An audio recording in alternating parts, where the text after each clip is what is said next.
बेटियों की सुरक्षा, सम्मान और सशक्तिकरण को लेकर जिलाधिकारी खगड़िया ने जीविका दीदी को संबोधित किया। जिलाधिकारी ने अपने संबोधन में ऐसा क्या कह दिया जिससे जिलाधिकारी की चर्चा पूरे खगड़िया में हो रही है। मौका था बेटी बचाओ बेटी पढ़ाओ को लेकर जीविका दीदी को जागरूक करने का। उन्होंने कहा कि बेटा आपके बुढ़ापे की लाठी हो सकती है, लेकिन बेटियां दो घड़ों का चिराग होता है। उन्होंने जीविका दीदी को संबोधित करते हुए विभिन्न प्रकार के उदाहरण से भी उनको संबोधित किया, उनको मोटिवेट किया, लेकिन साथ ही उन्होंने ये कह दिया कि मैं इस जिला का जिलाधिकारी हूं। खगड़िया की बेटी को अगर कोई छेड़ेगा, चाहे वो स्कूल के बाहर हो या कॉलेज के बाहर हो, तो हम सहित खगड़िया के एसपी की लाठी चलेगी। आइए आपको पूरी खबर में छोड़ते हैं। जिस संबोधन की चर्चा आज पूरे खगड़िया में हो रही है और जिलाधिकारी ने सचमुच जीविका दीदी को संबोधित करते हुए बेटी और बेटों के पक्ष को लेकर उनको क्या कुछ कहा है, आइए आपको सुनाते हैं। होते रहे जन्म लेने से पहले। बड़ा दुख के साथ कहना पड़ रहा है कि हमारे आपके बीच में ही कोई माँ ऐसी होगी जिसके ऊपर ये दबाव आया होगा। फिर वो सास ससुर से हो सकता है, आस पड़ोस से हो सकता है, समाज की कल्पना से हो सकता है, दबाव से हो सकता है। तो ये पाप नहीं करना है। हम माँ कात्यायनी की धरती पे बैठे हैं, माँ शक्ति को पूजते हैं, सब जगह पे देवी माँ को पूजते हैं, और उसके बाद अगर किसी बच्ची को जन्म लेने से अगर रोकते हैं तो हमको लगता है कि आपको अपने आप को मनुष्य कहने का अधिकार नहीं, आपको माँ कहने का अधिकार नहीं है, किसी व्यक्ति को बाप कहने का अधिकार नहीं है। अगर आपको अपने बच्ची को जन्म लेने से पहले उसकी जान लेने की अगर आपको ज़रूरत पड़ रही है तो आप इंसान नहीं हैं। फिर कुछ भी हो चाहिए, बंद तभी होगा जब हम आप बेटा बेटी को समान मानना शुरू करेंगे। करना क्या है कि जब भी अगर ऐसा कोई करता है तो उसको समझाना है। जीविका दीदी सब लोग मिलके 2-2.25 करोड़ जीविका दीदी है पूरा बिहार भर में, 2 करोड़ 30 लाख जीविका दीदी है। आप ठान लेती है, सरकार सुनती है। आप ठान लोगे, आपके पड़ोस की दीदी नहीं सुनेगी। बस आप सब महिलाएं हैं, आप इस दर्द को हमसे कई गुना ज़्यादा अच्छे से समझ सकते हैं। भाई किसी को कैसे ये हक है, या फिर ये कौन ठान लिया कि बेटा बड़ा होगा तो बुढ़ापे की लाठी बनेगा और बेटी बड़ी होगी तो दूसरे घर जाएगी, और दूसरे घर जाएगी तो दोनों घर का चिराग बनेगी।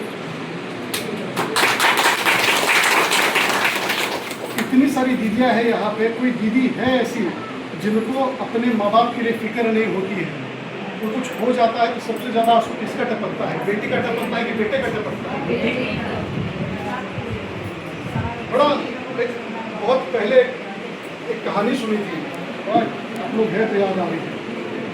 नई नई शादी होकर दूल्हा दुल्हन बैठा था, नई नई शादी होकर दूल्हा दुल्हन बैठा था, कमरे में बोला कि कुछ भी हो जाए सुबह दरवाज़ा हम नहीं खोलेंगे, जो पहले दरवाज़ा खोलेगा वो हारेगा। उसको पूरा साल भर अगला दूसरे के बात सुननी है। बेटे के माँ बाप आए, दरवाज़ा खटखटाए, आवाज़ दिए, चिंता में पड़ गए, पीछे पड़े कि भाई क्या हुआ है। उनको डर लगने लग गया, बेटा जगह से हिला नहीं, माँ रोने लग गई। बेटे को डर था कि हार जाएंगे तो इसलिए वो दरवाज़ा खोला। 5 मिनट हो गया, 10 मिनट हो गया, आधा घंटा हो गया, 1 घंटा हो गया, 2 घंटा हो गया, बाहर लोग रोना धोना शुरू हो गया। बेटा अपनी जगह से हिला रहा। लोगों को डर लग गया। शादी के लिए दोनों तरफ से लोग आया था, तो बोला कि बेटी के माँ बाप को बुला लो। बेटी के माँ बाप आए, उन्होंने दरवाजे पे आवाज़ लगा दी, बेटी ने दरवाज़ा दिया। माँ बाप को रोना आ गया, माँ ने रोना शुरू कर दिया, पिताजी ने रोना शुरू कर दिया। माँ के रोने की, पिताजी के रोने की आवाज़ सुनी, बेटी का दिल पसीज गया। बेटी दौड़ के चली गई, दरवाज़ा खोल दिया। उसका पति बोला कि तुम हार गई। बेटी मुड़ के बोली कि मैं जीत गई। तुमसे जीतना नहीं था, मेरे माँ बाप के आप सामने अगर हम जीत सकते हैं, हमारे माँ बाप की नज़रों में अगर हम खड़े रह गए, अगर हम गिरे नहीं तो ये बड़ी जीत है। तो हर बेटी की ये कहानी है। बेटा बुढ़ापे की लाठी हो सकता है, बार बार कह रहे हैं कि बेटी दोनों घर का दिया है, हमको आपको कोई अधिकार नहीं है उसको पैदा लेने से रोकने का। दूसरा है, ये नहीं होना चाहिए अगर परिवार गरीब भी है, हर परिवार को सरकार की तरफ से राशन मिलता है, नहीं है तो अपने आप खा कमा रहा है। कोई परिवार आज इतना अक्षम नहीं है या फिर इतना लाचार नहीं है कि खुद के पैरों पे अपने परिवार को पाल नहीं सकता है। कोई भूखा सोए इतना खराब और हालात बचे नहीं है। अगर कोई है तो बताइए, हम ये सरकार की तरफ से आश्वस्त करते हैं कि कोई भूखा नहीं सोएगा। लेकिन ये कभी नहीं करना है और ये कभी आपको करने का अधिकार नहीं है कि बेटा थोड़ा ज़्यादा अच्छे से नाजों से पलेगा, 2 रोटी ज़्यादा खाएगा, बेटी 2 रोटी कम खाएगी। ये नहीं होना है। अगर आप ये करते हो, ये गलत है, ये पाप है।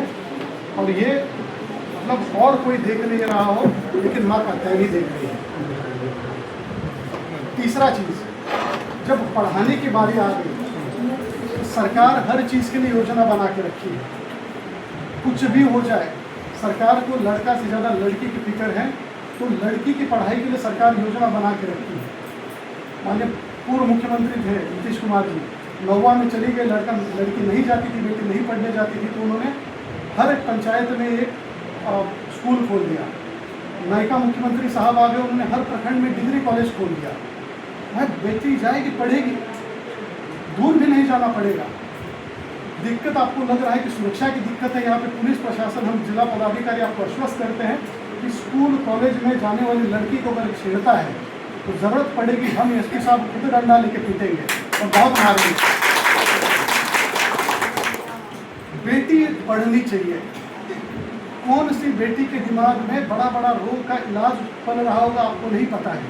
तो हो सकता है कोई बेटी है, कोई बेटा है, महादली टोले का हो सकता है, मुसहर टोले का हो सकता है, मेहतर का, डोम का टोले का हो सकता है, नहीं तो किसी भूमिहार समाज से, राजपूत समाज से, ब्राह्मण से। भगवान ने कहते वक्त बिल्कुल भेदभाव नहीं किया। किस बच्चे के परिवार में, किस बच्चे के दिमाग में क्या इलाज छपा है, भगवान क्या देन दे के बैठे, हमको नहीं पता है। किसी भी बच्चे को, किसी भी बच्ची को शिक्षा से रोकने का ना आपको अधिकार है, ना हमको अधिकार है। हमारी आपकी जिम्मेदारी है। और सिर्फ हमारी बेटी को नहीं, अगर पड़ोस की बच्ची नहीं जा रही है स्कूल, उसको अगर 14 की उम्र में, 15 की उम्र में, 16 की उम्र में उसके घर वाले शादी करा रहे हैं, तो उसको रोकने का भी जिम्मेदारी हमारा है। कि बेटी पढ़ेगी, अपने पैरों पे खड़ी होगी, उसके बाद उसकी शादी होगी। अगर अपने पैरों पे खड़ी नहीं होगी, ससुराल वाला अगर मारपीट करेगा तो ये जाने के लिए उसको जगह नहीं होगी। अगर अपने पैरों पे खड़ी है, खा कमा रही है, तो आँख में आँख डाल के बोल पाएगी कि हमारे साथ गलत हो रहा है, हमारे साथ गलत नहीं कीजिएगा। सुनने में थोड़ा खराब लगेगा बात, लेकिन ये करना पड़ेगा। 15 साल 20 साल पहले बिहार में कोई सोचा नहीं था कि यहाँ की महिला घूंघट हटा के घर से बाहर निकले। आज हर पंचायत में आधा जनप्रतिनिधि महिला है, हर जगह पे आज ये मुखिया महिला है। बिहार में 35% SDM महिला है, DSP महिला है, दरोगा महिला है, पुलिस, पूरा देश में सबसे ज़्यादा महिला की पुलिस बिहार में है। सोचा था कि घूंघट लेने वाली और